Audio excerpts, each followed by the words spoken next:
Carries. Christmas break, I guess. Public comment section, we don't have any silent public comments, so we will go into our items for the work session. Turn it over to Tom. Right. The first item is that of the agenda. We're going to go ahead and come back to that later, and we're going to go right into the main items of the work session. The first item on there is a communication update. In your package you have what has been done this past month since our last board meeting.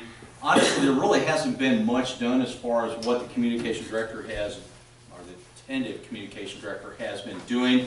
Sarah was out sick. She had to take 2 weeks. She had some things there go on, and so basically the Facebook page was continuing to run. The Twitter has continued to develop and blossom. She's managing that. She also, if you went to the Sikeston, or excuse me, the SEMO Conference Basketball Tournament, you saw there those big posts, those big boards where teachers wrote on those boards. It was really kind of a neat thing as far as why they went into teaching. Those were really well received, by the way. Everybody liked that. And that's primarily everything that is going on with the communication update as far as this month. So I noticed already for this month, today and yesterday and even Monday, that the Twitter page has been blowing up with posts from a lot of different people, and that's becoming more prominent, I think, than what even Facebook is looking like, so as a means of communicating out. So that's been very positive with what's going on. Is there anything anyone wants to add on the communication, anything that needs to discuss? Very limited. All right, we'll move on to the next item. That is the transgender policy discussion. And just remind you that this is simply just a discussion. There's in no way am I telling you that we need to do this and that and everything else. This is simply just a discussion. And primarily because it is being constantly out there. Started in, I think, August or September with the Hillsborough situation they had in our state, and then also across the country with several court cases taking place. Not too long after the Hillsborough incident, a couple of us went to a seminar with Tom Mickus, who is an attorney out of St. Louis, and he shared with us his thoughts on the transgender policy. And basically what you have with local amendments is the Mickus policy. The other policy that MSBA came out with, the first policy, was not something that I cared to even present. And it was a little bit too liberal for my taste. And since that time, they came out with another policy, and then this ACAE 3, which is basically this policy here, is Mickus policy. From that, I'm just going to give you a little background on that. As far as schools, right now there are only roughly 15 or 16 MSBA schools across the state that have accepted a transgender policy. That's it. Okay. I think a lot of these schools are probably waiting, or they're looking at the situation with discrimination and harassment is being covered with that of Board Policy AC, which it does. I don't know really the thinking. I went to a meeting today with the school superintendents, but they really didn't cover a lot on the transgender. They kind of just skirted over that particular item. Anyway, this policy here, if you notice that, it is pretty generic. It's pretty neutral. It basically stays down there because the big thing, and we've discussed this informally, is that of restroom use and also locker room use. And this particular policy states that if they participate in physical education classes that require access to locker rooms or shower facilities, will be expected to use those facilities designated for their biological gender. Okay? It also goes on to state down there a little bit below that, if there wants to be alternatives, they can take online PE, independent study, scheduling changes, and so on. Without me reading through this, what questions do you all have about this? Have we had an issue or a problem? Nope. The only issue, or the only thing is, it's just being brought out, Becca, and I thought possibly now is the time to go ahead and discuss it, but we have not had an issue. No. Because I tend to think that there's not a problem, you don't need to write something in a policy to address it. I think it's a case-by-case situation I at this agree. point, and, you know, we don't accommodate, or, well, I don't mean accommodate is not the right word, because that's more of a legal term, but, you know, if somebody's bisexual or homosexual, are we accommodating that situation by doing separate bathrooms? And I just think to me, it sounds like a can of worms. I don't see the reason to carve out something like this. Well, the only reason I wanted to bring it up now is simply for that discussion. To get it out here, bring it out, and have your say as far as what you feel about this particular policy. And if we need to make corrections to this, we need to table this, we need to throw this out, that's fine. So it popped up because of the situation in Hillsborough. Yeah. Right? Yeah. Immediately following that Hillsborough incident is when we started getting policies from MSBA, and that's where the talk started to come from, like MICUS and all other groups as well. Well, I mean, I think this looks pretty neutral to me, and I mean, I'm glad that, you know, we're not ignoring other areas and situations. And I think that, my opinion is we should table this, and if we need it, we may have, then we have discussed it, and we have a source to look to have some answers or guidance. So I think it's good to, you know, have this discussion. But that would be my thought on this, is that not having any problems that we're having to address with it, or handling whatever we do have in a good manner. I agree. Aren't some of these things covered under our harassment policy already? I mean, Well, Brian and I have discussed that. Yeah, it is, and they are. It would just be like any other child who is being harassed or discriminated against. It would fall under board policy. I don't know. Obviously, Hillsborough had to have some sort of policy in place, and they were skewered. Actually, I think we have to be proactive. I don't think we can just wait for something to happen, because if we don't have a policy, then how do we decide what we do? Actually, Matt, I went back and looked, because they're an MSBA school. Right. And we have access to all those policies Sure. through across every school district that's a member of MSBA, and they weren't even listed. So I'm not so sure how they covered that. Well, They weren't covered under board policy ACAE, a specific policy here. I don't know if they used the board policy AC or what. Right, I don't know, maybe that's that thing, and it's probably certainly not the correct legal term or correct legal way, but whatever plumbing you have, that's the bathroom you use, as far as I'm concerned, and that's probably not the politically correct answer. That may not be the best answer, but that's my opinion on it, and I'll be open to hear what everybody else says. well, it's not about opinion. It's about the federal guidelines, and they're saying that, I think it's Title IX, to be in compliance with Title IX, you will provide same-sex accommodations to people that I think we have are. gender identity issues. We are. They've got bathrooms to go in. I don't think that's necessarily been proven though. And Brian, help me out on this, has it? I think the one in Virginia, I don't think it necessarily ruled that it was in violation of Title IX. Right, there's been two cases that have both been, one has been partially dismissed, but one was dismissed in its entirety. When they're both on appeal now. So really, it's gonna be, from a legal perspective, like you were talking about, Matt, it's really gonna be what these two federal courts of appeal do, and we're not gonna know that for some time. You know, so the U.S. Department of Education, through the Office of Civil Rights, has come out with a position that is directly contrary to what those two federal judges found. So that's kind of where you have the dispute, and I think that's why this has made a lot of press lately. Can I ask you a question? Can you guys hear me? Yes. Brian, this is probably more for you, but so say this situation came up next year and we don't have a policy.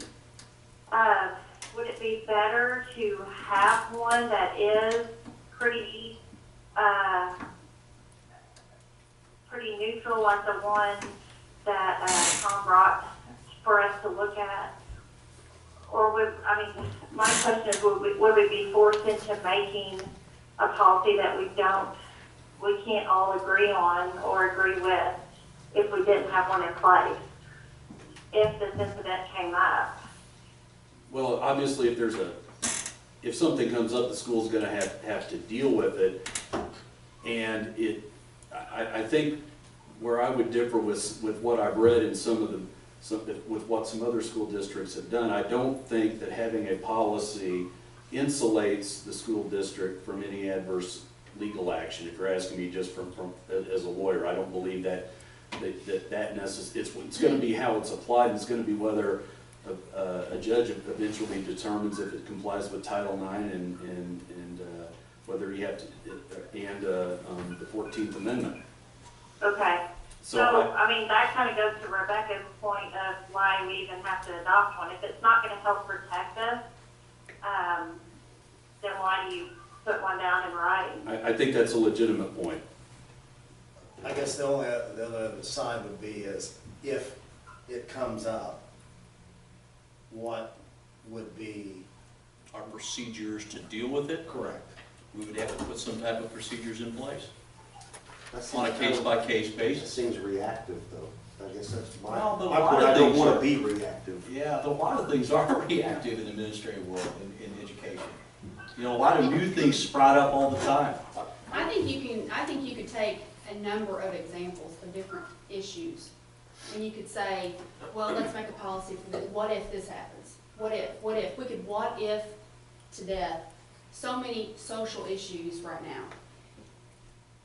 And I think that if you put a policy in place, you're opening up a can of worms where you're putting something out there that may or may not ever happen. And I think that when you're dealing with an issue like this, you have to consider your community, you have to consider the morals and values of where we live and the people in this community, and I think this is very much against that. I will never vote for a transgender policy, just because the fact that I don't think that it's in the best interest of the school. That's why we have Brian. If there's an issue that comes up that we have to deal with this issue, and there's something that's what we have you for, to advise how to handle it within the guidelines of the law, and that's what we do. But to be proactive and say, well, we need a policy for this, where does that stop? You know, I mean, where do you stop when you say, well, this could happen, so we need to have this policy. This could happen, we need to have this policy. I think you just let it go. You just let it lie, and you just, you know, hope that it never happens here. I think the big thing is this. I think a lot of the schools, not necessarily Missouri schools, but all across the states, when OCR starts saying that they're going to get involved, or the ACLU, or the Department of Justice, I think is when people start getting scared. But in this particular case, the one in Virginia, I mean, The law is truly unsettled. I mean, it is as unsettled of an area that it could be. You have the Department of Justice on one side, you have two court cases that have gone the other way, and they're both on appeal. At the state level, you have 4 bills that have been introduced dealing with this, and in pre-filing, you're likely to have more. So from a legality standpoint, there really, you have no guidance. And if you adopt a policy, you're going to be reviewing that policy, and there's nothing wrong with that, in probably short order, whether we have court decisions this summer that come down, or whether there's some type of legislation passed. At the state level, we'll just have to deal with these things as they come up. kind of what I've read with some of the other cases out there, it seems like they may have established procedures or even have policies, but then, and they did that for a while. And then, though, the student wasn't satisfied with that, and they wanted to go a step further, they wanted more. And kind of what I found in certain cases, and from there is when, you know, they started having OCR investigations or whoever. So I think I wanted to bring it out. I wanted to share with you. I wanted to discuss it and kind of see what is out there. I think there's a lot of unsettled things yet as far as the legal system goes, but I think we need to talk about it. I really do. I think it needs to be discussed. And if we need to address it down the road, then we can.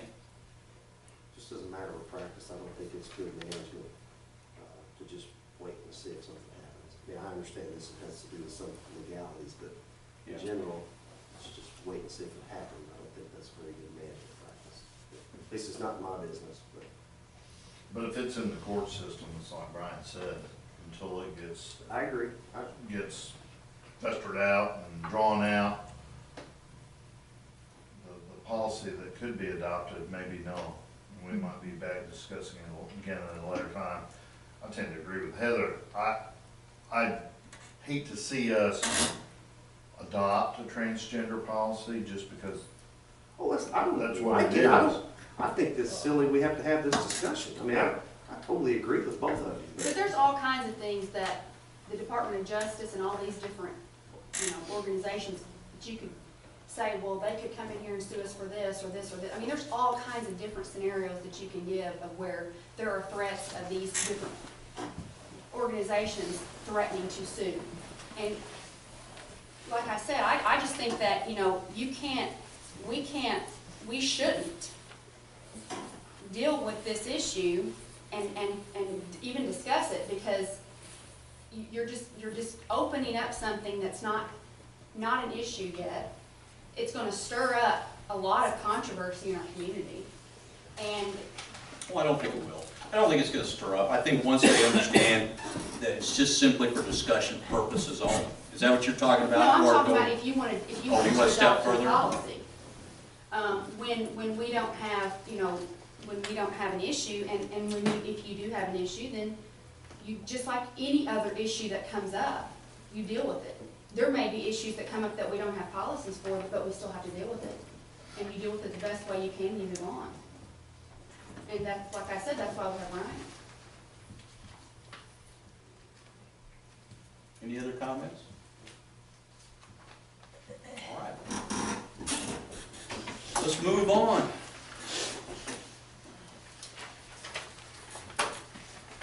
Some time ago, Matt had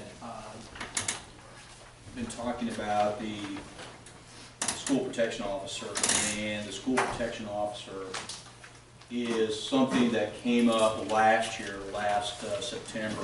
Actually, it was Senate Bill 656 that was presented to the governor. The governor vetoed it, and then it was overridden. And what it does, basically, in a nutshell, it allows schools to have teachers or administrators that have gone through training to be armed. It has to be approved by the Board of Education, then you go from there. That's it in a nutshell. Now, one thing I do want to tell you, Music, who is our insurance coverage provider, did send out an email at that time, and they stated that they will provide liability coverage for the appropriately designated SPO, School Protection Officer, as long as all the requirements as set forth in the bill are met and can be documented. But they also went on to say in an email, said it's a very serious undertaking for any of the members to consider the appointment, and this was certainly evidenced in the progression initial veto of the bill. We urge you to consider this only as a last resort for your security needs. And they went on to say that please strongly consider alternatives for safety on your campus. So, with that being said, I kind of just laid it out there, Matt. I'm going to let you talk about kind of what we discussed today a little bit, and what you discussed in the past on SBOs, and we'll go from there. Okay? Yeah, thank you. I did some research one day. I called MSBA, and then they sent me to CES, Center for Educational Security. Is that the name? That's where we got our grant through them. The Yeah. grant, the $10,000 grant, Oh, yeah. recently it's Yeah. through them. Okay, well, that's who they sent me to. We talked about, I talked to a guy named Dave Martin. He is a retired Missouri Highway Patrolman, and he's sort of over this portion of it. To become an SPO, you have to have all kinds of training. This is 600 hours. I don't know why I wrote that down. That's a lot of hours to become trained for that, and maybe I've written that down for something else. But he said there's not one school district in the state that does this. However, he directed me to a school district called Fairview School District. They are just outside of West Plains. they're a little bit different situation than we're in. They're K through 8, and they have one building. Talked to the superintendent, his name is Vic Williams, and the principal's name is Aaron, I think it's Sydow, S-Y-D-O-W. Essentially, they have developed a process through a third party called Shield Solutions, and Shield Solutions is somewhere in central Missouri. Without going through all the details of it, essentially, the way they did it is they had a public forum, and people come in and tell them what they thought about it, and they did it for cost reasons. They could have this done for, I told you $2,000 to $4,000. I looked at my notes, it was $3,000 to $6,000 per person.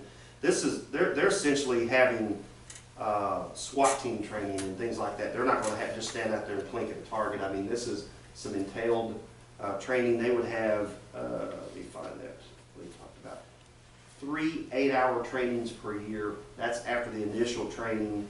The initial training is for 40 hours. Who pays for that, Matt? Does the school system pay for that? And Music, who is Fairview's liability carrier, they approve it as well.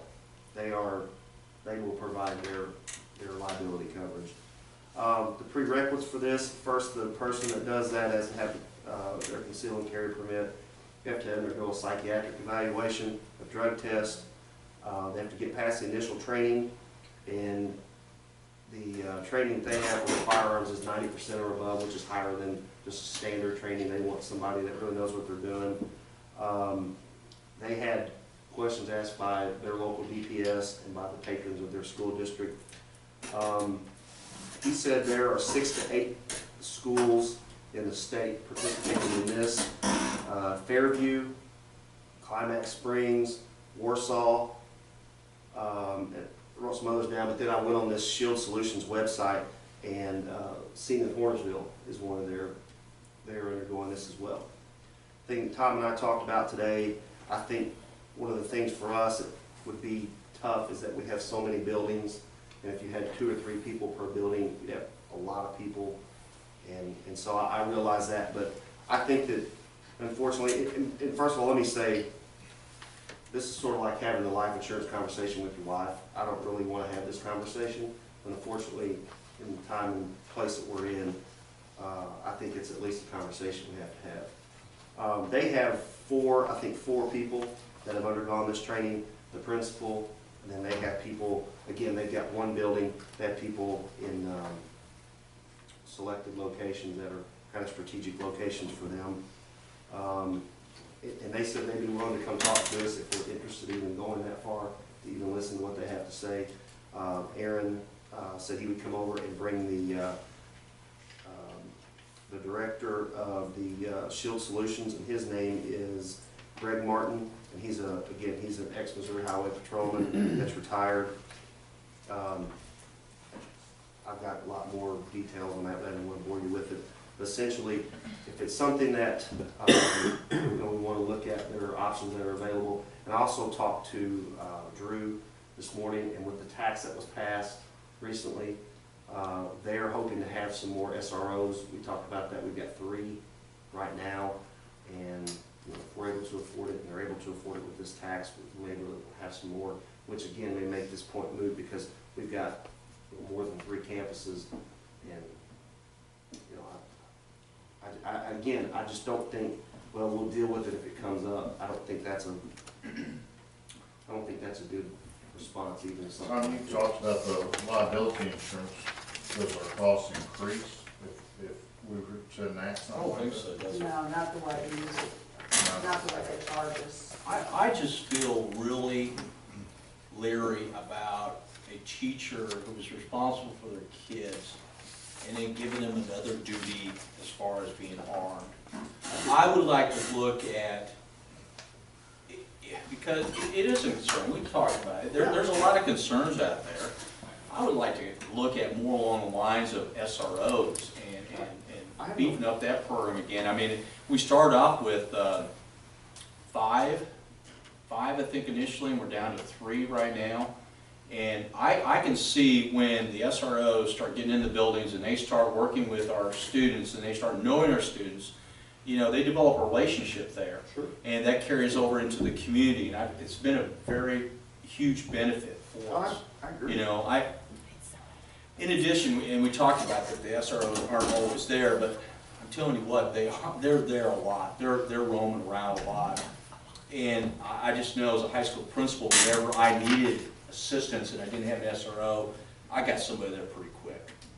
Well, and even Drew came by sometimes to assist, so. like I told you, I mean, we have a fantastic DPS, but in Outstanding. an instance of magnitude like we've seen on the news, they physically can't get there fast enough. If they aren't there and there's not someone there that can help, they can't get there fast enough. It'll be over by the time we get there. You know what would help? We had some new buildings. Oh, well, I mean, there's no question, we talked about that. The way they're structured, I mean, they're a security issue, but, and I didn't say all that to, but I agree, we did talk about that. Yeah. But, you know, I just want to make sure that we are addressing this issue, because, you know, unfortunately, I don't know that's going to get better before it gets worse. And I hope not. Again, I pray that it doesn't happen. Obviously, I have a son, and there's other things I don't want to happen to any student here. But So when we had 5 SROs, how did that program originally work? In terms of funding and then also how they allocated it? Lori, how was that initially funded? Because right now it's 120,000, we split that. Yeah. But what was it originally? Well, when we very first started the program, with the exception of salaries, they bought equipment, extra squad cars, extra equipment like vests and different things for the police department through a safety grant that public schools could get. So the initial setup for the 5 officers, every piece of equipment they needed was paid for by that initial grant. And then the next year, the grant paid part of the salaries, and then the next year we got very little grant money, and then we just started budgeting with local money, where the city paid 50%, we paid 50% for the officers that were involved. And is that how, because of the way the grant worked, is that how we went from 5 to 3 eventually? No, that was From more. 5 to 3 because of budgetary reasons. Yeah. Right. for fun. That's what I mean. Yeah. Grant On both also- sides, on Yeah. both the city Yeah. Yeah, side we had and a our joint side. meeting with the city council at that time to discuss it. Well, the grant wasn't an annual thing. I think it was just just something to buy the original equipment. Is that? Well, we accurate? got it annually for a few years, Oh, and then it just okay. went by the wayside. Okay. State of Missouri put a lot of money into safety. Yeah, it was part of that Safe Schools grant, Around wasn't it? 98, yes. 98, 99. That's how we started our Right there. alternative school initially with that money too, if I remember. And then when they quit funding, when the proration factor on the formula got so low, they redirected that money into formula money, and safety grant money just went away. And then, like Scott said, we continued locally to do that with the 50-50 split between the city, and then budgets on both sides got tight. Mhm. And then 2 years ago, Yeah. we had a prorated bill from the city because we didn't have the services even full-time for the 3 officers that we had because they were so shorthanded on their staff. So instead of the 60,000 that we had budgeted for, I think we paid out like 29,000 for the year. That's how limited our services were. So now, how is their time allocated? Well, it's primarily that of being on the high school or junior high or whatever campus. However, if they're needed, they're gonna go. Right. They're gonna go to whatever they need to do within the community. But they're pretty much around the school buildings a lot. I think more of the secondary than the elementary, but they're there. Because every time I go to the high school, it seems like I see an SRO. I would echo your thoughts, Tom, on it, though. I mean, I'm concerned that teachers have the plates that they already have in educating these kids, and then to have them take on another duty that is such a personal liability to them as well. And you're asking people to, potentially make a mistake, or, I don't think we just start handing out guns. It's not the process. Oh, I know, but I just would prefer that being outside of our staff. I'd rather pay for it, you know, find the budget for it like that. Through the SROs, and if we I could look totally into agree. that. Well, I think some of the things that we've been doing, look at the junior high school, look at what we're doing with the 5th and 6th grade, with the buzzer system that we got through the grant, certain things like that, of ways of notifying DPS or ways of restricting people to get in and out of the buildings. I think a lot of those things have been beneficial as well. You know, have we had any training on, I know that at one point when I was on I'm on the criminal justice committee, but the officers on the committee were talking about wanting to do training, safety training for intruders and things like that, like with the whole school. Yeah, you have to do that. It's part of Senate Bill 79, I think it is. Every year, we do that in September. We do an all-school training with DPS and our teachers. Yeah, but what about the kids? Yeah, that's what we do with the ALICE training. I mean, I'm talking about, they were talking about wanting to include kids during a school. We haven't gone that far. Right. As far as utilizing our student body, we just haven't. It might, I mean, it might make sense to do it though. you know. Listen, I've had to have a discussion with an 11-year-old. I mean, you want to talk about a tough discussion to have. Yeah. But I've had that discussion. I mean, I never had to have that discussion, but, you know, my parents didn't have to have that with me. But I mean, unfortunately, it's indicative of the times we live in, and I've had to have that discussion with 5th grade. I'm still here. I hate to interrupt if someone's talking, I'm not sure, but. You're fine. I think Matt, as soon as we hired Andy Payton, Matt probably had this idea pop up in his head. Because you think of somebody like Andy Payton, who's a former police detective, and he'd be kind of the perfect person for this kind of a job. But if we could extend the SRO program, I think that would be such a benefit for the schools and for the city. I just remember when we had 5 officers, they were present so much more, especially at the elementary schools, in the mornings. I do see them at the high school and junior high now, but I think the elementary schools probably are the ones that don't get them as much since the cutback. I don't know if it would be right to form a subcommittee with Matt and maybe Tom and reach out to Drew Juden and kind of see where we are, and how we can make that happen. And then I think if we could figure out how to fund those new doors at the kindergarten, we should do that too.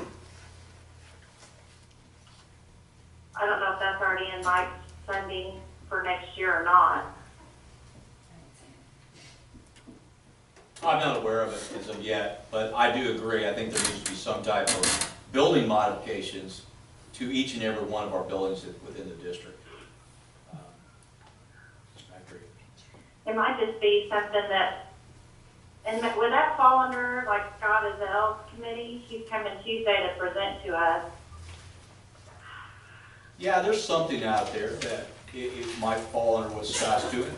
I'm telling you right now, we have been scouring the land as far as trying to pick up grants. And Scott's been looking. We talked a couple months ago about Chad King looking into all the grants out there for everything. And maybe there's more money out there to be found that we can get some things in place. Yeah. I don't know. It's just a matter of finding those things and getting them done and getting selected. I would tend to agree with Amy that we ought to look into expanding the SRO program. And whether that, do you think that as a committee, or do you think you ought to just have a conversation with Drew? I could just have a conversation with Drew and see where they're at and see what they're thinking. Yeah, I think that's a good idea. Well, I'd like to echo Rebecca's thoughts too, because a couple of months ago, I gave you a contact of Highway Patrol that they've offered, they do intruder training.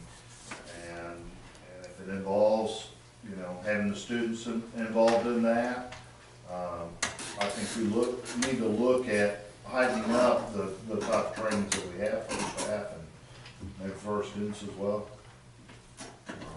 It's a little leery when you start bringing the students involved. Oh, yeah. You know what I mean? That becomes, you know, some of the administrators out here, that's tough. And maybe not so much with the junior high and high school kids, but you start doing that with elementary. I think that's where it's pretty at. I traumatic. think it's, you know, your junior high and high school, particularly at high school, because you've got a bigger campus. You know, they can get around there. It is a spread out campus. Yeah. There's a lot of openings there, a lot of doors to be opened. And even if we arm someone, I don't know that we can truly prevent something from occurring. We might sustain it. No, I don't think anything we can, if somebody's crazy enough to do that, we're not gonna prevent it. Exactly. But we can prevent maybe 20 people getting killed. We might be able to, you know, maybe hold that to 1 or 2. Yeah. But that's what I mean. We have fantastic DPS, but by the time something like that's over, that's when they'll show up, and that's no slight against them. But that's over by the time they get there. But I think if you've got the people that are involved, whether it's staff, students, knowing how to react positively, instead of being victims, they could save themselves. I want to kind of address that about not being there. You remember the ball game, Charleston ball game several years ago. I'm going to tell you what, I remember that initial situation. But they were in the building. That's Well, what some of those guys weren't. It seemed like I turned around and we had Scott County, we had Highway Patrol, we had additional DPS there, and just like that. They were there. But we did have. We had initial people there, Yeah, sure did. And that's my point. Yeah. They were able to squash that pretty quick because they were there. If they weren't there, you know, that would have been a nasty situation. Yeah. No question. I think we need to find the money to put an SRO officer in every school building. Whether it's with the city, which would be our first, you know, see if we can work something out with them, and if not, I think we need to find the money somewhere. Because there's nothing more important than protecting our kids, and if this is a concern, I would rather find the money and have someone that is their line of duty, that is their job, rather than arm any teacher or administrator and put more on them, put them at, I mean, accidents happen, they can be overpowered by kids, you know, I mean, we've got some little bitty teachers, we've got some administrators that aren't that big, and we've got some big students, and, you know, I mean, anything can happen where there's an accident, and that would be something that would be absolutely horrible for us to have as a district, you know, but I'm all for, finding the money somewhere to get an SRO in every school district. I mean, every school building. I'll have a conversation with Drew. We'll just kind of see where it leads us. Okay? Thanks for bringing that up, Matt. Appreciate it. Okay, next item on there is the board retreat discussion. Was there any other discussion? I'm sorry. Oh, just complimenting him on the extensive information. Oh, he did. He gathered a lot. It took a long time. Yeah. A lot of information. Okay, board retreat discussion. In your information, you had the notes from that meeting back on November 16th. And there was some talk about the goals and the purpose and the direction, and thought it'd be a good time maybe to go ahead and bring that up and see if there needs to be further discussion, a little more in-depth discussion. You can come back for another separate meeting on this. Well, I would say there are a couple of issues that kind of would segue into, I'm requesting that we have a discussion at our next board meeting about 2 policies that kind of came into conversation during our retreat. One is discipline issues, you know, policies or practices that we have in the district on discipline with the students. Another is clarification of our role in curriculum. And the other thing that I would like to discuss next week is our hiring policies and practices. That didn't really come in, but since I'm mentioning what I would like to get on next week, I'm throwing that in there now. How would you like that done? Because of a regular board work session or board meeting. Well, can we discuss things at our board meetings, or is it only things that Well, it could be require under action and informational. consent? It could be under informational, I guess, but Typically, they're doing it at the work session, that's the purpose of the work session, to let out. And that Could we would wait be until- fine, that would be Could we fine wait to until do it. February work session to Yeah, put we've those talked on? about it several times though, and those are some of the things that I've wanted to bring up, so. Let me just tell you on the discipline part of it, we met yesterday as a group of administrators. And really not knowing what direction we were gonna go, and obviously we're not done either. But there was some discussion as far as how to deal with kids and suspensions and ISS and development of other programs, possibly expanding the alternative school for elementary kids that are at risk, possibly putting in such things as ISS in each building, each elementary building. Refresh my memory, guys, what are some of the things we came up with? We talked about the alternative school, we talked about ISS, Suspension alternative. we talked about suspension alternative, kind of like what we have with our drugs right now.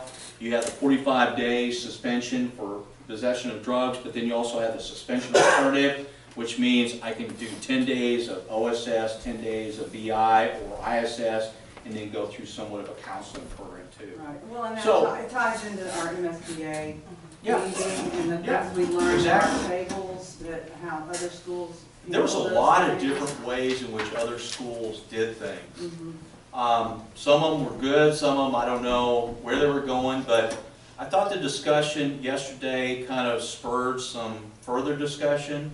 So we're talking about that, and we will share that, and hopefully by next month, we can talk more about that. So maybe we could talk about it as from Yeah, I a kinda- policy perspective. What I too. kind of want to do is bring those things to you, and kind of, here's kind of what the thoughts are, and what you think of those things, and what your thoughts are about those things too, so, yeah, we can do that for next month.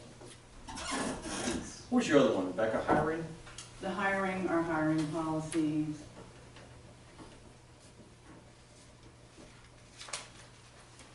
Yeah, we had touched on that, I had touched on that a while back, several Yes, months you ago. did.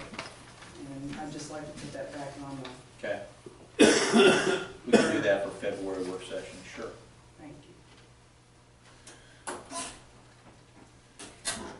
I'm just curious, since we've got it on the agenda, did everybody feel like it was worthwhile to attend the retreat? Or, I mean, did you all feel like it was a waste of time? Or- So I'm just my- kinda curious, we never really, I kind of felt like we ended abruptly, it was like, oh, we've hit our time allotment, we're done. And I didn't feel like we had much conclusion, but I guess I for one felt it was worthwhile, but I didn't really get any feedback from anybody, I just am curious. I think the discussion was very worthwhile. I don't think we did as much goal setting as That's, what I would. that's what where I I wanted. That's what I wanted, was some goal Because setting. I do think That that discussion was very good. amongst this group, you could narrow down 1, 2, 3, 4 key goals that I think every board member would probably agree on. We might have differing opinions on the path, but at least we'd agree on the goals, and I think that still is what's kind of laying out there as to what is, you know, generally speaking, what would this board or this year's set of goals be? And they wouldn't necessarily all be one-year goals, but generally a board might have a set of group of goals. Any kind of be proactive on things? Yeah, on, you know, what we want to achieve, or whether they're just gonna float along and have Wait for individual things to goals happen. amongst us. I mean, some of us have certain things that we think are important that are real hot buttons for one that may not be for another, but I'm sure there are overarching goals that would all be agreed upon, and I don't think we got that done. Yeah. No, I It's agree. kind of like teaching us how we're supposed to be board members. Yeah. is what I agree with you. I wanted. So, to that end, I still think that, and maybe we can do that in a work session, you know, and maybe that affects school year 16, 17 to a certain extent, you know, so. Well, I guess too, you know, we had some concerns about the organization that the facilitator came from. And I guess in the future, is this something that we're gonna look at doing? And if so, I think we need to be proactive in setting up our plan for our next one, if it's gonna be semi-annual or annual, and if we're gonna use the same person, or if we're gonna look at somebody else, if we decide to do it. I guess Amy didn't like my comment. But I guess it's fresh enough on everybody's mind now, and we've got momentum if we wanna keep doing it. I think now's the time to discuss whether we wanna continue with it, or we just wanna have sidebars like we're getting ready to have in February about certain items that I discussed. And I don't know, I guess. Do you want to take bits and pieces of this information and maybe incorporate that into a monthly work session? I don't think that's a bad idea. You know, for example, talking about one thing, let's talk about improving academic achievement. Maybe go ahead and target that. This is going to be the topic of conversation as far as the board. I think that's a good idea. Others do?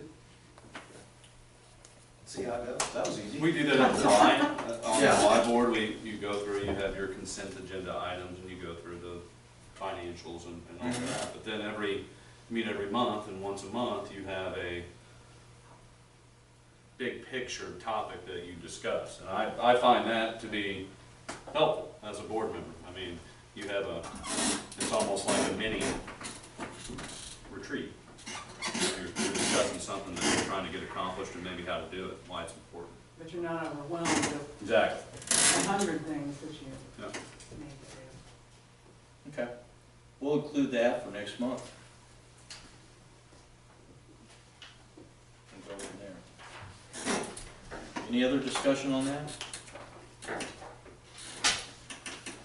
All right, let's go into the information for Tuesday's board meeting. You notice on there that as far as recognition, we have school board members.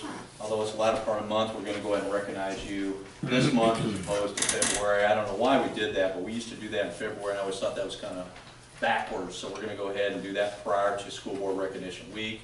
We have the high school cheerleaders who are going to be recognized. Don't know yet about the class of 1960 donation we received some money. The Ed Foundation received some money. Having a difficult time trying to find and communicate with the person that's kind of spearheading that. So he get a hold of them. Been trying for several weeks now, and we even sent a letter out and can't get any information back. So I don't know if we're going to go ahead and do that donation or not. What it was, they donated $500. Class of 1960 donated $500, and through that they wanted some type of bench or something like that. So they purchased a bench and a half basically at the high school. It was like $300 per bench, and so we're going to go ahead and put a little plaque on that bench and put it in our quad. So that's what we're looking at for that.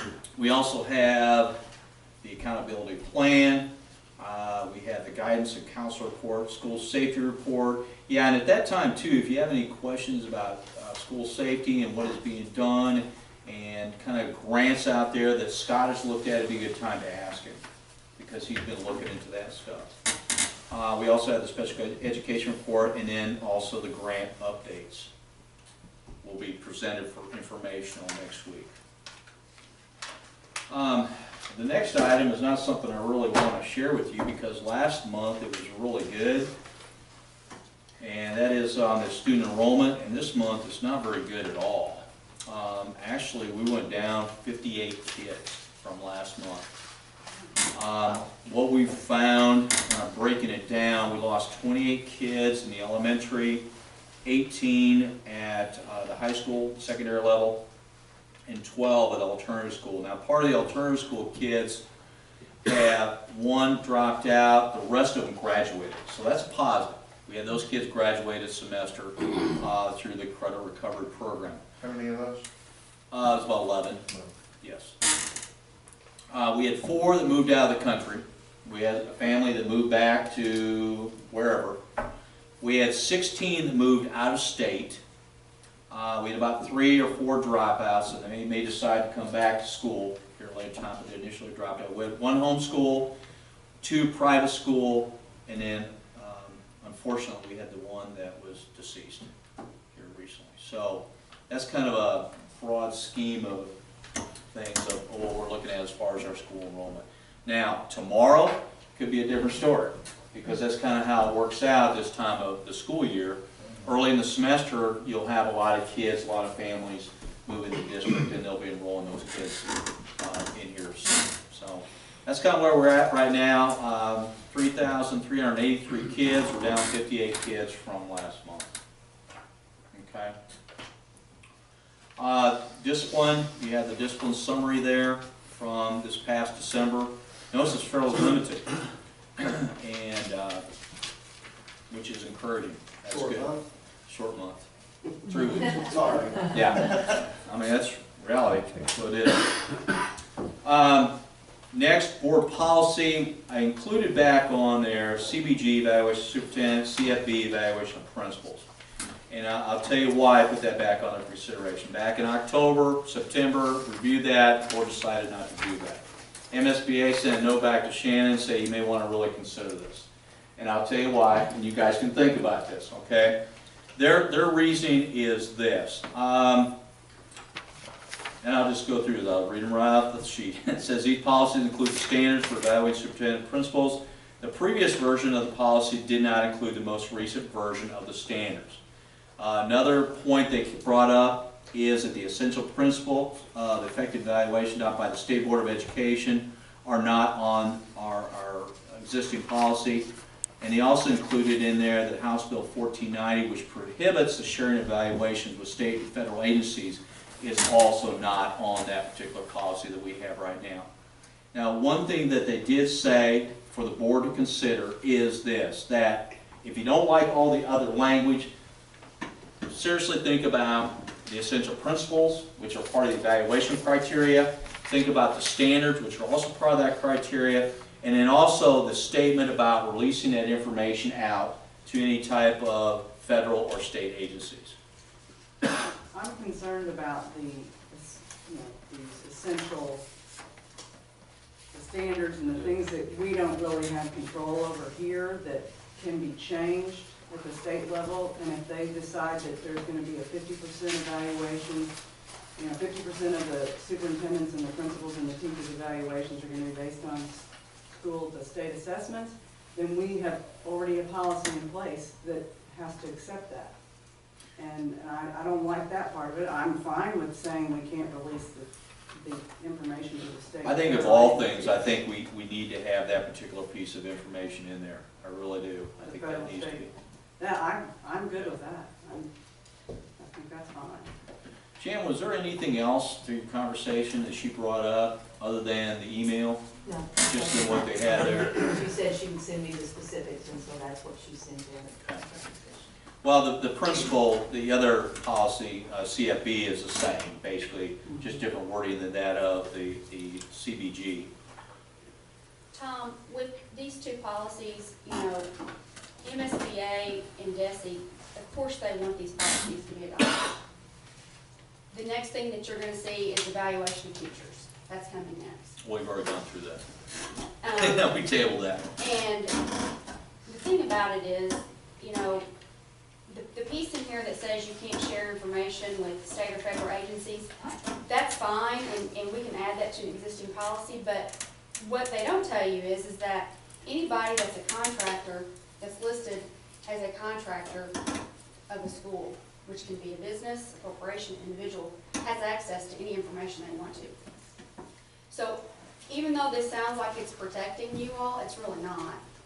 I mean, anybody can get this information, although I think you should add it to an existing policy for added protection. But I don't agree How with could it. they get that information? I'm just curious. How are you thinking that they could get that? Talking about the Because they evaluation. listed the FERPA law in 2011. But as far as the evaluation material, I don't know how they would get that information. Because it's all part of, it's all part of a database that they can have access to. Even if it's human resource related? Yes. If you're a contractor of a school district, and.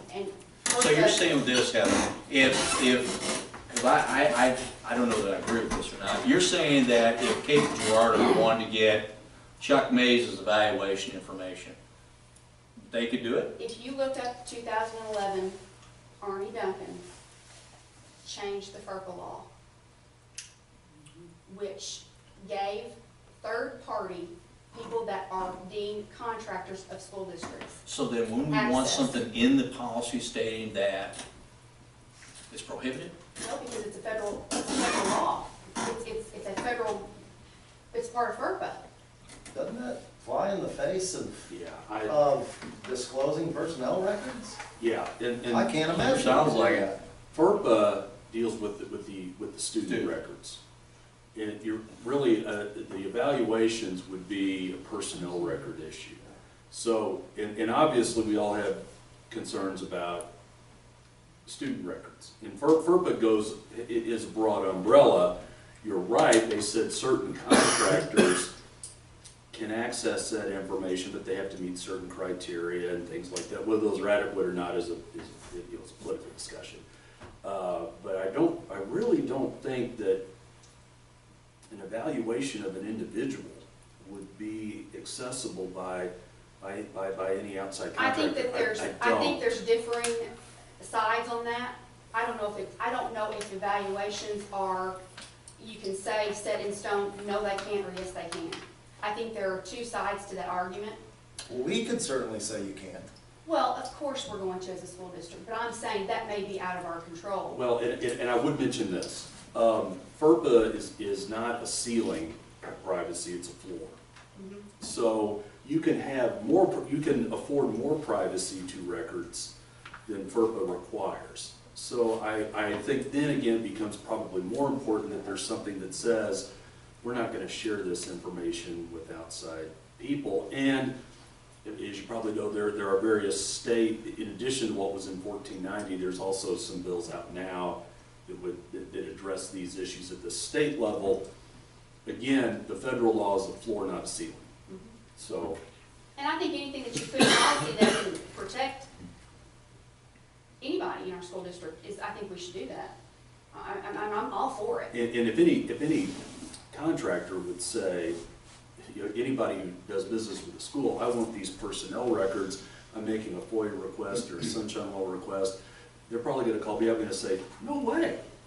You know, Well, I mean, that's part of the argument. different. That's part of the argument is what you're saying. Yeah. You know, I mean, that's what you're dealing But, with, but, so I'm not as worried about FERPA and the changes because, again, I think a lot of people felt that the changes were not necessary and possibly would open the door to a problem.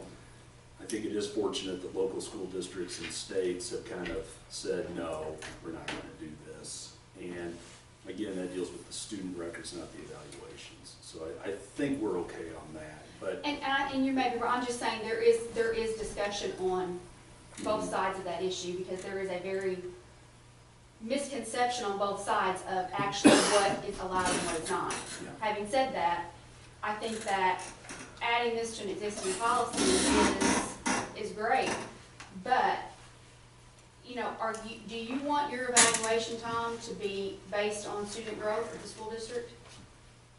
I don't know that anybody in education would be all that thrilled about that. And would you, Heather or Garrett? No way. Well, I mean, I look at it from this point of view. Let's say that, well, it kind of depends on what classes I'm done with that particular year, doesn't it? It's kind of like the basketball team. What team I've got this year? So I don't know why we even want to do this. Well, let me do this because I think probably we have not had a phone call with MSB. I kind of like to hear a little bit more about what we're just going through email. So I think maybe we need to have a conversation. We can pull these back off again. And I want to get a little more insight as far as what they're thinking. Okay? And if we're not in agreement with them, then we'll just go ahead and throw them off. Okay? Policy INC is the policy that we adopted, I believe, last year. But since that time period, we had to come back and make some modifications to it. It's basically what it is outlining our graduation speaker selection process. And so that's what that particular policy did. The policy we had, the way it was written was very confusing. We need to clarify it, we need to break it down a little bit, and that's what we did. And that's why we sent it back to you all. to review this particular month. I'm curious about it, Uh-huh. in that, do we have in place right now, is that you have a contest for the best poem, and that is what we do already? Yes. And that, from that, then we draw Yes. speeches? Yeah, we have Okay, done so that. we already are doing that? Yes. Yeah, we've had that. Basically, this is what we're doing. Yeah. This is everything that we're doing right now, just put it in writing because it wasn't in the policy. And it's just our selection process. How we select the graduation speakers based upon the poem. Yeah. And that's how we, how that process goes. And this one's just a little clearer, the one that been brought forth the. Yeah, the other one's confusing. Just a little. Yeah, this is clear. Questions on that? We will go into executive session on Tuesday. Matt, did you want to go ahead and talk about Yeah, that now? would you all be opposed to starting, the discussion about Tom's evaluation maybe earlier in the board meeting? Would anybody be able to do that? Earlier than 4:30, is that what you're saying? Yeah, like say 3:30-ish? I won't be able to. Do I, because we're gonna run long, or? Well, yeah, I anticipate that, but, well, Tom said that, of course, we had a discussion today in light of that, the two items in the executive session may not happen. They may or may not. Yeah, And that's just kind of a, try to pick my words carefully, so, they may or may not show. right, right. But as of today, you do not have confirmation? Okay. No idea. Any thoughts on that? I can't make 3:30. Scott and Heather said they can. I think that I can, but Yeah, we would need to have, Yeah. I we mean, would I- need to have a board here. Yeah, I agree. Okay. All right. Amy said she had about. Yeah, yeah.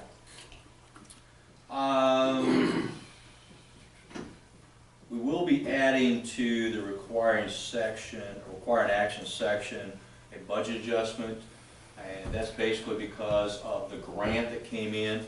The grant came in at $10,000 and the expenditure was that of $10,305. So we're gonna have to have a budget adjustment to reflect that going towards the buzzer system for the school buildings. So we will be adding that to required action. We also have ratification of bills. It's a pretty good chunk. I suggest everybody take a look at those things and go through those and see what you think. Any questions on the bills? Anybody look those over and I did. check? Have it, Okay. We also have in there the minutes. We also have a resignation, a substitute teacher report, and also the resignation. Sarah Ward has turned in a letter of resignation. As a state in there, her family's going to be moving out of a different part of the state, and she will be resigning her position at the end of the school year.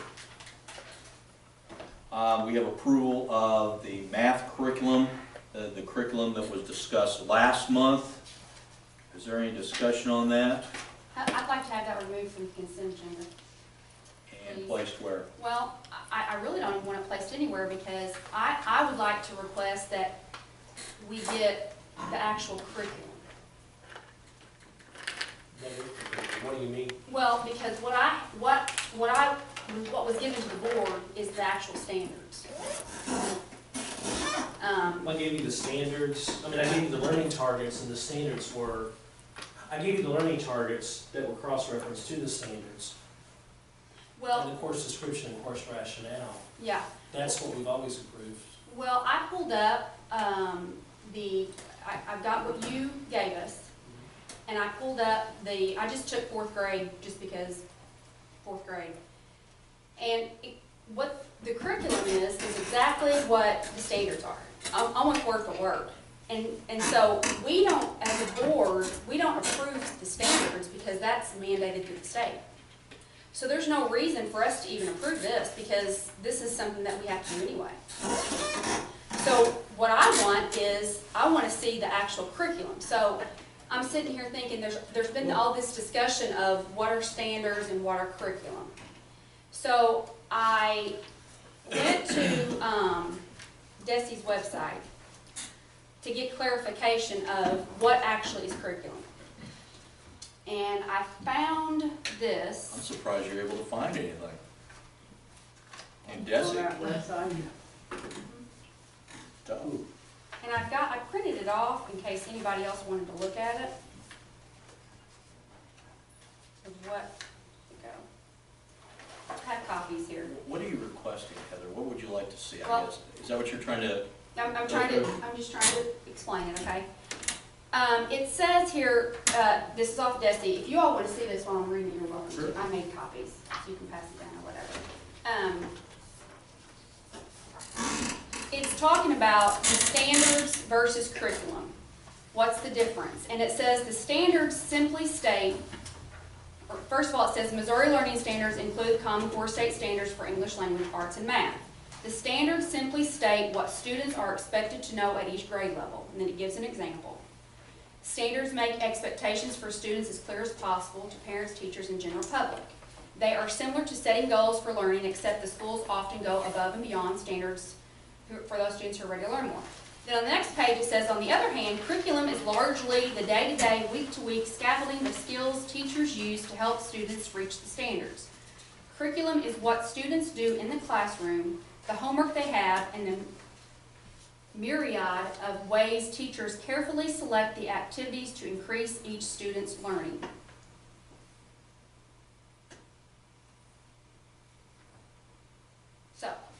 So what do you want to see?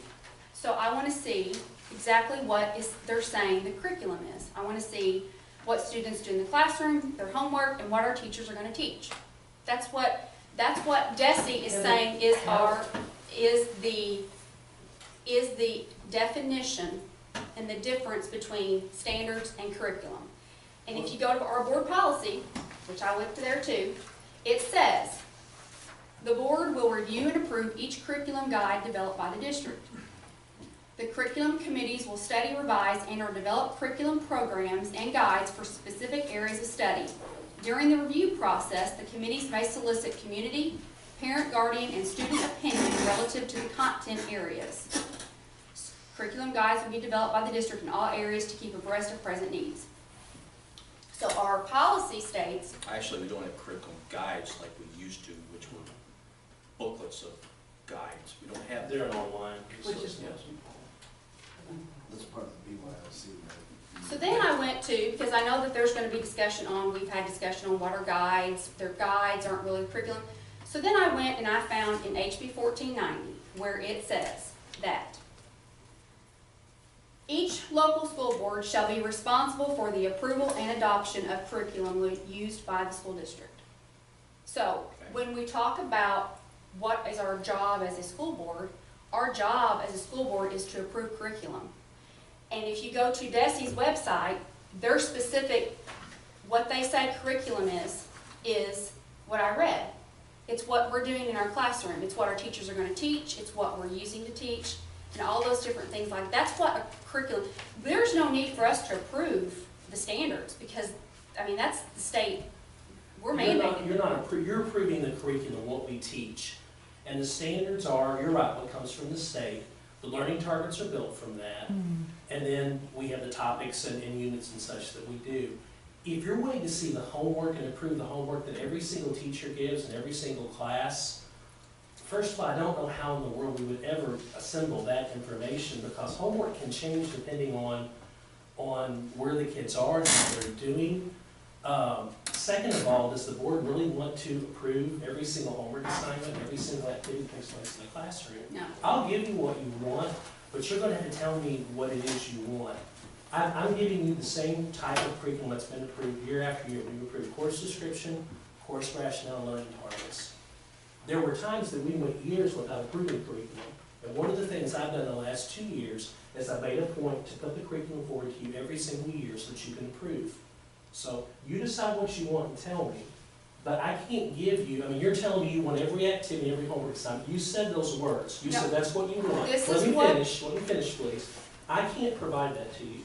And if that's what needs to be expected of the board, we might as well pull it. It's gonna take me 2 to 3 years to accumulate that information. So you guys decide what you want and tell me what you want. What I'm saying is, I went to DESI because there's been a discussion of what it's actually curriculum, what actually our role is as a board. So to clarify that, I went to the source, which is DESI, I understand that. and this is not my words of what curriculum is. Okay, This well, is you not guys- some, this you is guys not decide something what that you I want. You are We have listing to there, for you. Chuck, those are actually make up part of the curriculum. They are the required Yes. elements of the curriculum. Now, I'll be honest, I would like to put the activities in, and that's one of the things we're working toward, is putting the activities in there, but we're not there yet. So if that's what you want us to do, then we'll pull it. I'm not asking Mm-hmm, to see homework assignments, but okay? you said that, I read what DESI and you said. said you wanted to see those things. So- So I need to know what it is you guys want, Okay. not just you, but all of it. Yes, ma'am. I think, because I've kind of been through this, and we've met two and a half years ago, or whatever that was, when I was a new board member, and I go, I thought that was my job. I'm supposed to see what it is that they're gonna be learning in class and what textbooks they're using, and so that I can tell somebody else who's depending on me to inform them. I've approved this curriculum because I saw the materials. I saw what the plan is. Not necessarily that it's written in stone, but that this is what they're gonna be reading, here's what this teacher's plan is, here's how they're gonna progress through the semester, and they're gonna look at ancient civilizations in Asia this year, at this point in time. I think, is that kind of what you're talking about? Not getting into the weeds, What are we but just using, the basic, when what we is- approve English curriculum, what are we using? What textbooks are we using? Where are the teachers gonna get their materials? Then Are they you're talking going, about resources, and resources aren't curriculum. Resources are what you use for instruction, and that varies. Different teachers use different things. Now, if you'd like to have the approved textbook, I don't mind supplying that for you, that's not an issue. I'm fine with that. But I guess I'm really unsure of exactly what it is you want. And I'm providing to you what I've been providing, and even with what you read tonight, I'm still not sure. You want homework, but you don't want homework. So I need some clarification from you as far as like what you need. Mrs. Lake, when she came in, and she had the example, like, here's what they're gonna read, here's what that right there told me that's something that I can say is the curriculum and the books that are gonna be read, and then I know, it's not a standard, it's not a, and so from my perspective, I don't wanna be speaking for you, because I don't know how much you want, but I've still not felt comfortable just reading these are the standards, and I'd like to see more of the materials, like, but they did used to have a study guide, it was a guide, and it said, here's what you're gonna do, but the teacher these teachers have to have a plan for what they're gonna do. But individual teachers will have individual plans. We don't from the district office micromanage to the point that we know what each individual teacher is using as their resources. Do you know the textbooks they're? I can give the textbooks. Yeah, that's so not a I mean, problem. But they all even have a then- general plan, Correct. this is what you're gonna study in history, and all the teachers are gonna teach it, and they're gonna decide what handout they give. Ultimately, I mean, you can decide what you'd like to have as the curriculum. I'm still not sure what it is I need to supply to you. So maybe that's a conversation that you need to have, or you need to talk about with Mr. Williams, and you need Well, some and that kind of clarification. falls into the whole thing, we wanna talk about it in our next work session, too, right? What are we expecting, or as a board, what do we wanna do? Yeah. I mean, you know what your teachers are using. Somehow they have to tell you, we're using this series to teach math, or we're using Treasure's books for ELA, or we're using this textbook for science. We may even pull from here. A general outline of what we're using to teach, I can give you the resources if that's the what you want. resources, Mhm. those kinds of things, according to DESI, is what curriculum is.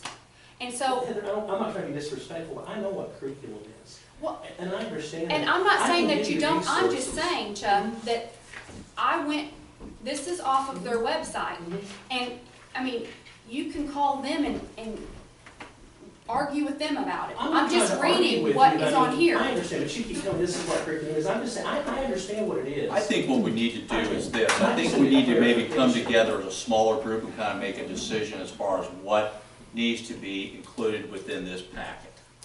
And be consistent with that, and document, this is what needs to be included, this would satisfy the Board of Education, this is what the Board of Education would like to approve. I think that's what you were saying. Yes, that's exactly what you're saying. Can we do it prior to February? Can we do it prior? What I'm saying is, can we meet and talk about this prior to February, so that we can get this ball rolling? I understand. I think that would be a good idea. You wanna see this stuff in one minute? Yeah.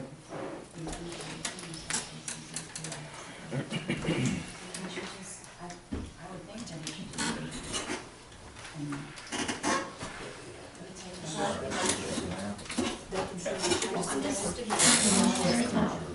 On to the other These are the items. standards.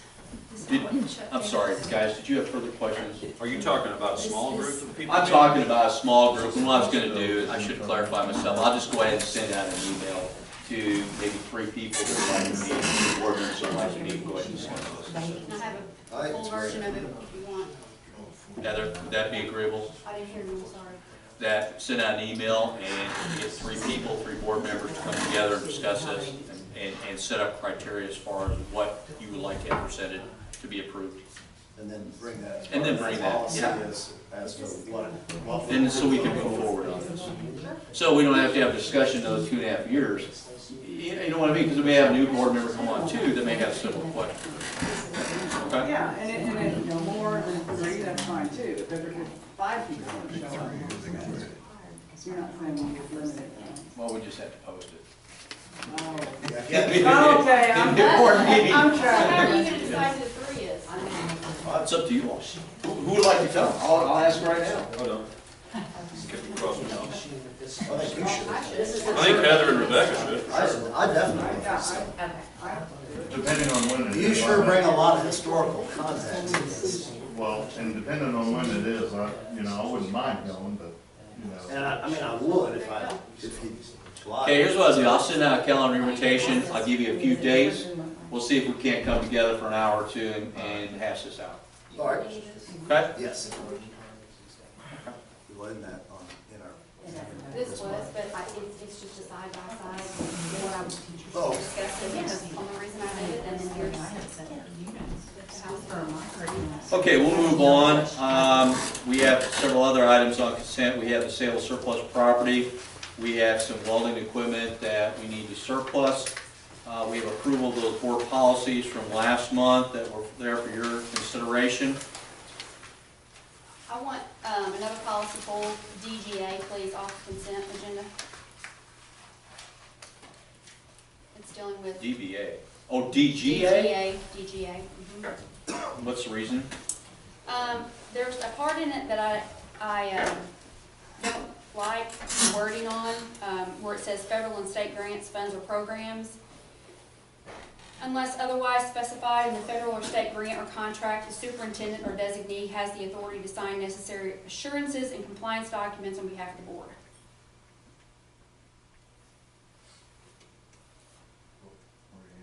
I'll take it off until we can have time On the to first further page, at discuss the it. very, very bottom. Heather? Okay.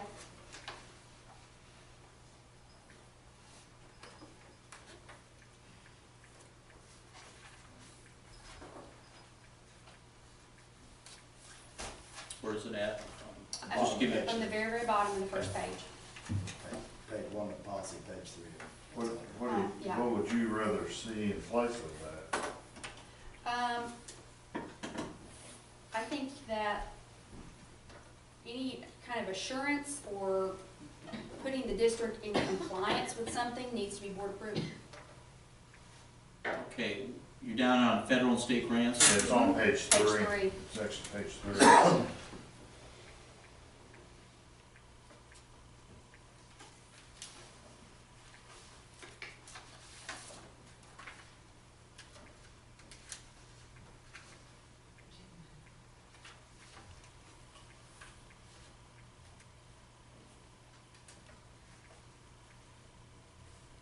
What's highlighted is coming up. It's being put on, Yeah. right? If it's got a line through it and it's going out, I think Yeah. it should be So taken it's in off. that,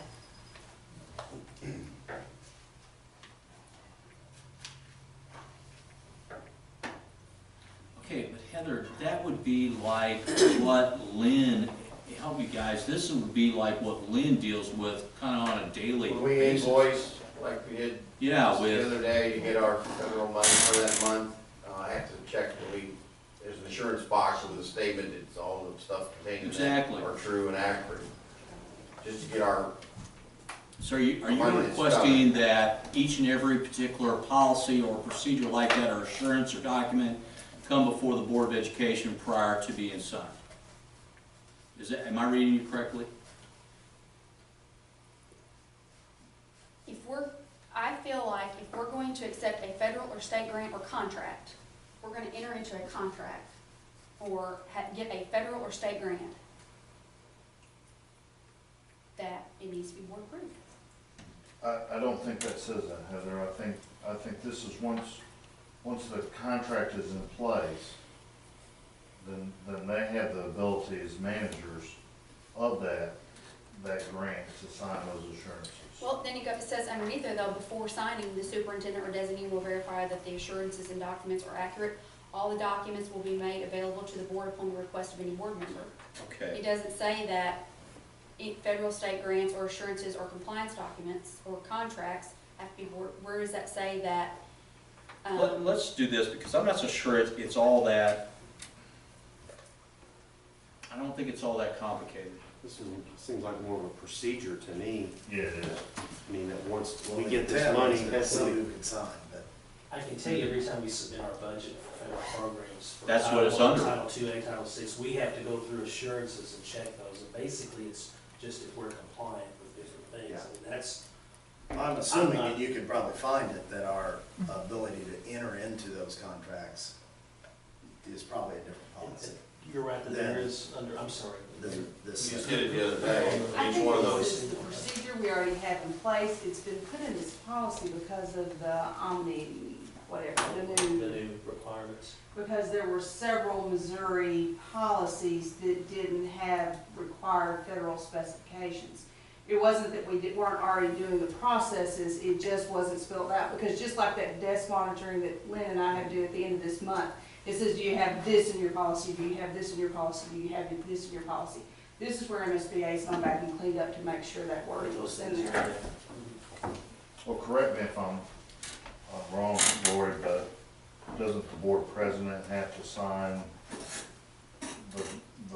the grants themselves as far as the acceptance of those monies when they start out? Superintendent. Superintendent signs that? Mhm.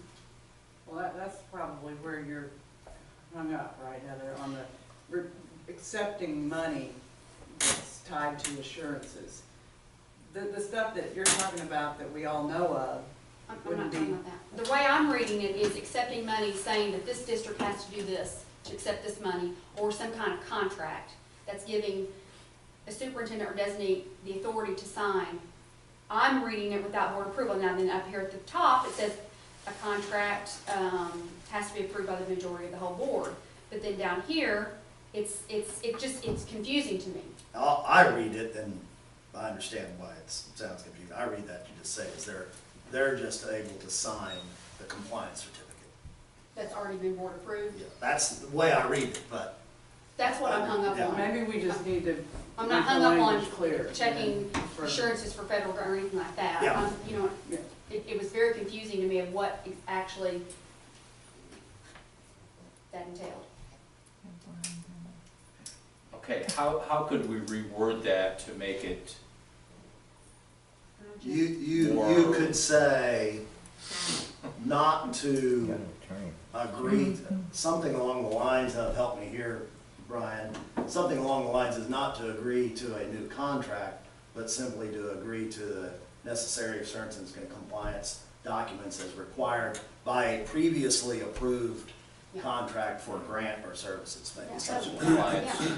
documents as previously agreed upon? Yeah, as previously agreed upon or as previously approved by the Board of Education. But, I think that would be great.